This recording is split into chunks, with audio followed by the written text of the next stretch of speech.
It's Groundhog Day.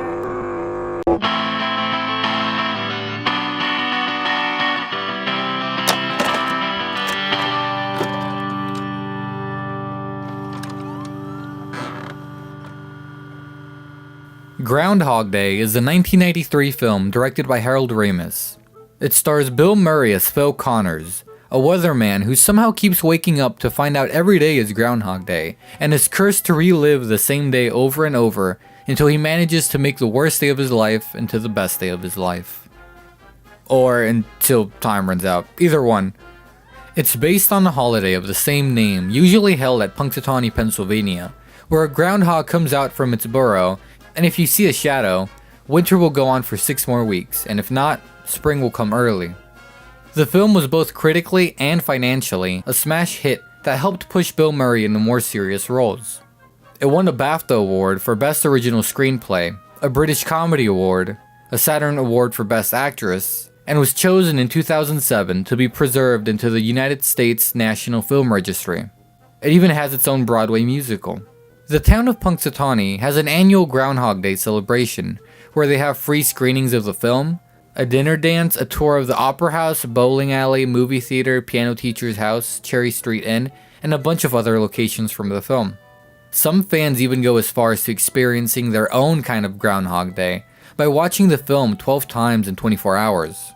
It's crazy to hear that. I don't even think I can watch my favorite movie 12 times in 24 hours. But how did it all start? Well, just like any movie, it all starts with an idea. Screenwriter Danny Rubin had just sold his script for Hear No Evil, and after reading Interview with the Vampire, he asked himself a question. If a person could live forever, if a person was immortal, how would they change over time? An early concept had Phil reliving a late January day over and over. Rubin looked at his calendar and noticed February 2nd to be Groundhog Day, which was perfect because no one ever talks about that holiday. He spent 7 weeks fixing basic concepts and rules for the time loop in the film, then wrote the first draft of the screenplay within 3 to 4 days. Rubin sent the script around to 50 different producers. Some showed interest, but nothing ever happened. It wasn't until Harold Ramis received the screenplay and offered to produce it. The original script had the film start with Phil already stuck in the loop. We would see him wake up to "I got you, babe." Then there would be a voiceover narration by Phil explaining what happened. Ramis wanted to keep this approach, but studios kept pushing for a more narrative technique. This meant Rubin had to rewrite the script, but now under Ramis' direction.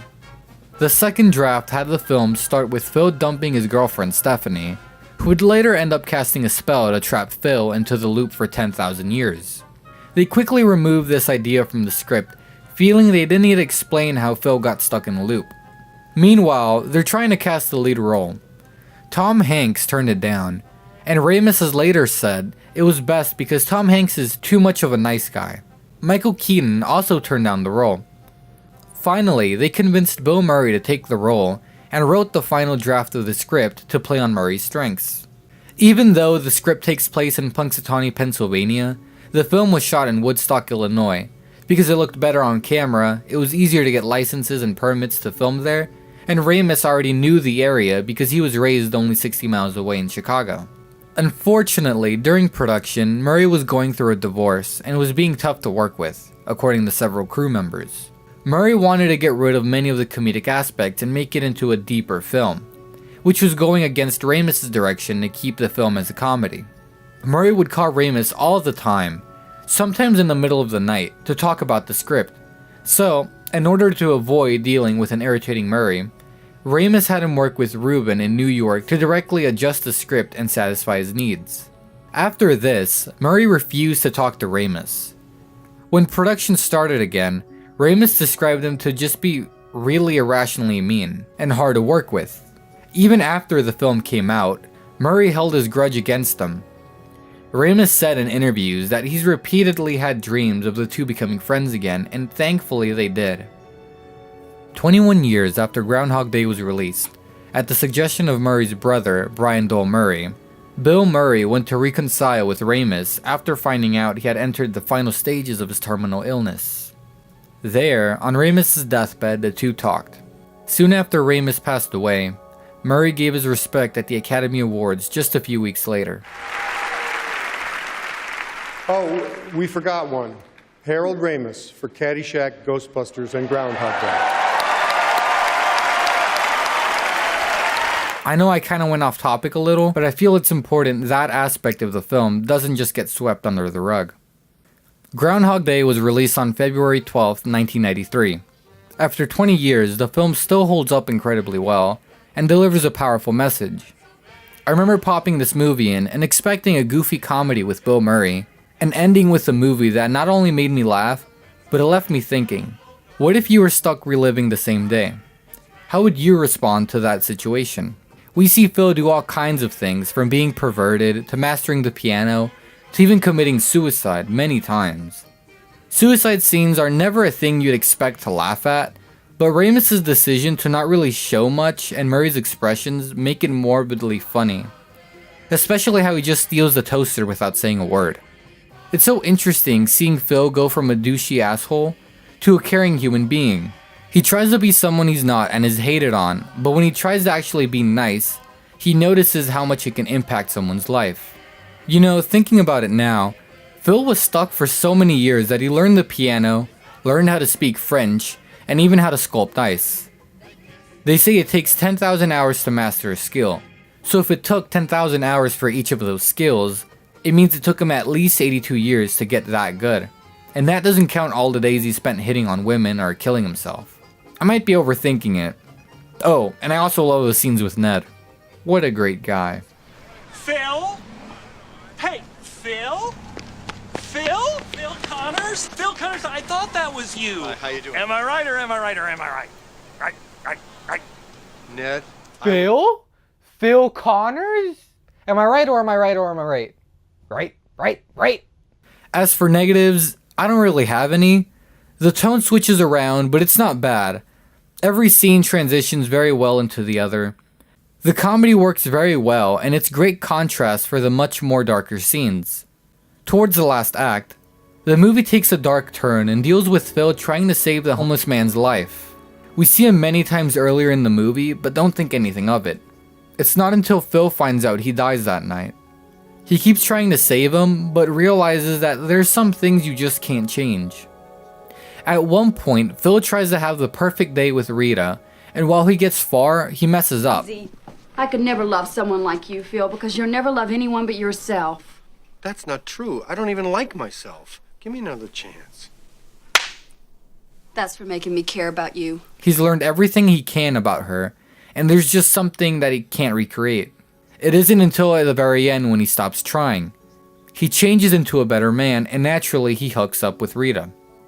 The ending reminds me of the end of Christmas Carol, with Scrooge waking up the next day as a changed man. Same thing happens with Phil.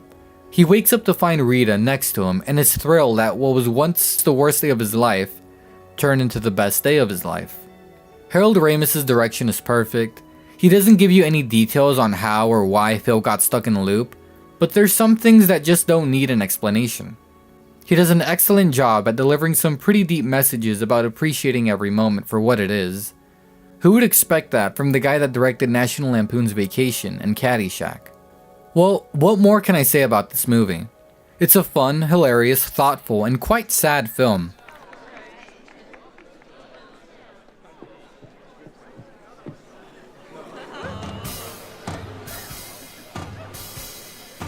All right, now what am I bid for this guy? Well, here, $1.50. Anybody? 75 cents.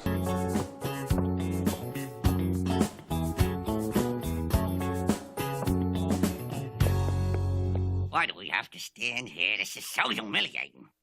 It's an emotional roller coaster with a great lesson and very sweet chemistry between Phil and Rita. If you haven't seen this movie, I highly recommend watching it.